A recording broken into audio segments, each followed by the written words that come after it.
Olá, começa agora o Tela 1 especial desta quarta-feira, dia 18 de julho. E hoje você confere as duas últimas reportagens da série Sustentabilidade.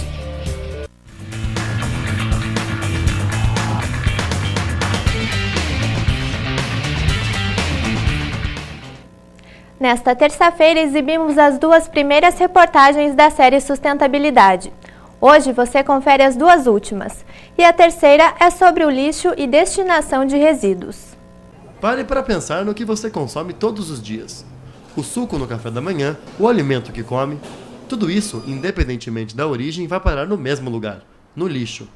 E conforme o tempo passa, essa quantidade tende a aumentar. No ano passado, por exemplo, o Brasil produziu 195 mil toneladas de resíduos sólidos por dia. Para ter uma ideia, essa quantidade de lixo seria suficiente para encher mais de 10.800 containers. Com isso, em um ano houve um salto de 6,9% em relação a 2009, quando se produziu aproximadamente 183 mil toneladas diárias. No total, o país atingiu a marca de 60 milhões e 800 mil toneladas de lixo. Aqui em Curitiba existe um grande sistema para a captação do lixo. Uma das partes dele é composta pela frota de caminhões. Aqui na central coletora são 83 caminhões, uns com capacidade para 5 toneladas por viagem e outros, como esse daqui, que conseguem levar até 8 toneladas por viagem. Todos eles vão até o aterro sanitário, CGR Curitiba, que fica lá na região metropolitana, que por dia recebe 2.500 toneladas de lixo. Os problemas da grande quantidade de lixo produzido também têm relação com quanto é reciclado. Em Curitiba existe a campanha do lixo que não é lixo. Os moradores devem separar o lixo orgânico do reciclável, o que facilita na hora de recolher e destinar os dejetos de maneira correta. Apesar de necessário, não é o sistema de coleta oficial da prefeitura que faz a diferença. Os grandes responsáveis por fazer a reciclagem funcionar são os catadores, que ajudam a reciclar em todo o Brasil. Hoje, no Brasil, a gente trabalha com uma estimativa de que somos 1 milhão de pessoas trabalhando e sobrevivendo da catação. Em Curitiba, o grande volume de material que é deixado de ir para o aterro é coletado pelos catadores. Os catadores são responsáveis por 92% e a coleta oficial por 7,5%. Pensando que a consciência e a separação começam dentro de casa, como você separa o seu lixo? Tem dois tipos de lixo, né? Aquele reciclável e o lixo comum, né? Na verdade, eu separo o lixo orgânico do lixo seco. É feita a separação, né? Em casa e depois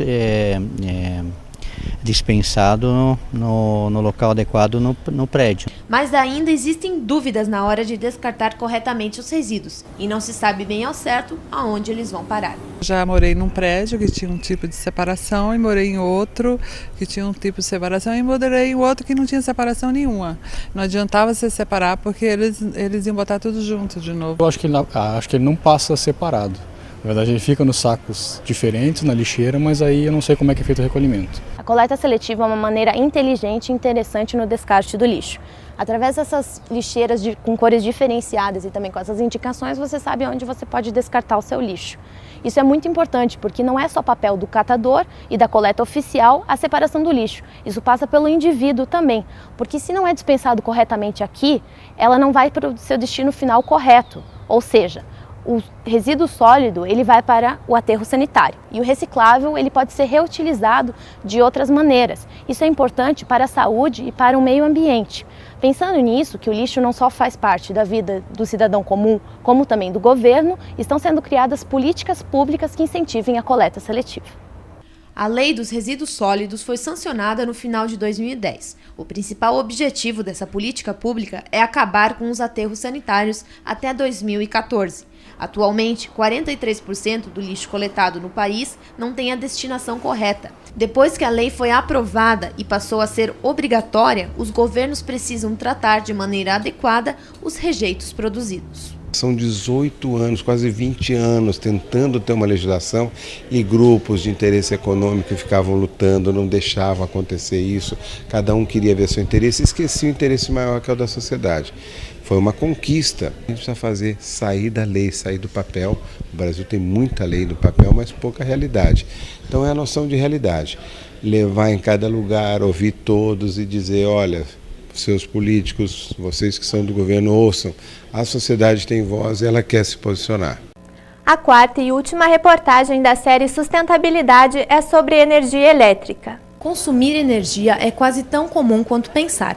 Acordamos para iniciar a rotina e a primeira atitude é acender o interruptor. Tanto a indústria quanto a população utilizam e precisam muito desse recurso. Por dia, um brasileiro gasta 2.000 kW. Apesar disso, muita gente não sabe de onde vem a energia. Você sabe de onde vem a energia elétrica? Não tenho a mínima ideia. De fio de luz. Você sabe como ela chega até a tua casa? Em vez da Copel, né? É verdade. A Companhia Paranaense de Energia, conhecida como Copel, desde 1954, é responsável pela distribuição de energia. A Copel distribui energia por 393 municípios do estado. Primeiro, a energia é gerada lá na usina elétrica. Depois ela passa pelas redes de transmissão e chega numa subestação de distribuição. Essa subestação tem capacidade de 69 kV e consegue atingir todo o bairro e distribuir energia para cerca de 50 mil habitantes. Foi lá fora, nos transformadores, que a energia foi passada de alta tensão para baixa tensão. Assim é possível que a energia chegue de maneira segura até a população. E aqui dentro a gente tem esses equipamentos que são chamados de disjuntores. Eles passam a energia até os postes e assim distribuem por todo o bairro. Por exemplo, aqui nessa subestação ela é responsável por determinado bairro. Então, cada disjuntor desse vai distribuir energia para uma rua. Esse aqui, por exemplo, distribui para a rua Ângelo Sampaio, numa corrente de 200 amperes. Esse outro é responsável pela rua República Argentina e distribui a uma corrente de 250 amperes. Nos últimos 10 anos, o consumo aumentou por conta da facilidade em comprar equipamentos. E as cidades também expandiram o número de habitantes. Em consequência, se consome mais energia. E para os próximos 10 anos, é bem possível que a distribuição de energia se aproxime do limite. As linhas de transmissão que hoje nós temos têm capacidade ainda para suprir. Mas se a gente for ver ao longo aí dos próximos anos, 10 ou mais, vai ficar bem próximo do limite. 10, 15 anos atrás foi previsto um crescimento de 2, 3% e nós estamos atingindo, em alguns casos, 7, 8%. A demanda vem aumentando, o que traz consequências para o meio ambiente. Não é que só usar a energia elétrica pode prejudicar o meio ambiente, mas o excesso de uso pode ser prejudicial. O sistema consegue abastecer as pessoas, mas se elas ultrapassam a capacidade dele, é necessário aumentar a oferta de energia. E uma das soluções adotadas é a construção de mais hidrelétricas. Para se construir uma hidrelétrica é necessário inundar uma grande área verde, para poder então criar o reservatório de água. Só que isso acaba impactando muito na fauna e na flora do local. A água passa pelas turbinas e depois ela cria energia elétrica. Só que daí tem um conflito, ou a gente gera energia ou impacta no meio ambiente. Como resolver isso? A resposta está lá em cima. O sol e os ventos são considerados fontes limpas para a produção de energia, porque eles não poluem o meio ambiente. Nesse quesito, o Brasil está avançado.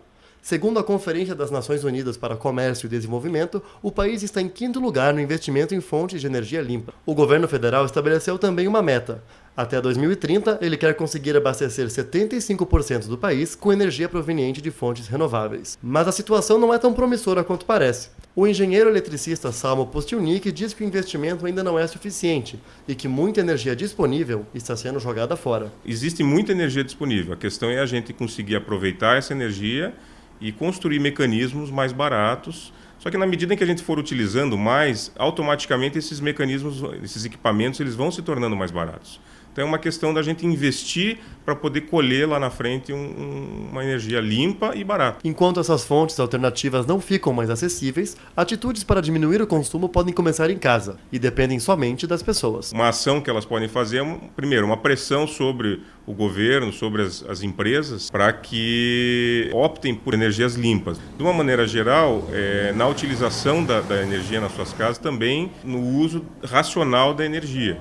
Na medida em que a gente não tenha uma quantidade de energia sobrando para utilização, a gente tem que fazer uso racional. Apagar a luz quando não tem ninguém no ambiente, sabe? Esse tipo de coisa que todo mundo já conhece, mas muita gente não faz, né? E o Tela 1 especial de hoje fica por aqui. Amanhã estamos de volta. Até lá!